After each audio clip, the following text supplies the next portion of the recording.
But I'm just grateful everybody wasn't hurt. Nobody was hurt. In more than 50 years of living in North Tulsa, Warnice Connolly says Friday night was a first. I've never seen it like this before. We've never had a tornado hit this area before. The National Weather Service confirmed an EF-1 tornado tore through her street, leaving part of her roof missing. Before we can get down the hall and take cover, it looked like it was done hit and gone, just that quick. Connolly says she's grateful she didn't hear anything but the sirens on Friday night. The important thing, she says, is that everyone is okay and that North Tulsa isn't alone. Red Cross people was here, the city was here, and neighbors were here, and relatives were here.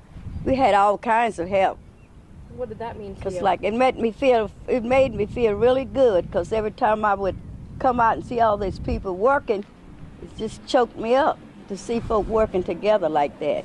That same sentiment echoing across the street at Josiah Roach's house. I think it's funny that disasters oftentimes remove the barriers quickest between neighbors. Roach says he left his home ahead of the storms and came back late Friday to a large tree that had hit his roof too. Aside from the damage, what he saw was community. It was really encouraging to see so many people. It felt a little bit like a festival. Everybody was out and about on the street walking and checking on people. So I was grateful to be living in an area that is so neighborly in that way. The pressure, though, to clean up is on ahead of more storms headed our way this week.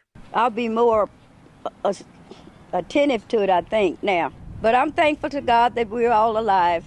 We're blessed. In Tulsa, Steph Manchin, 2 News, Oklahoma.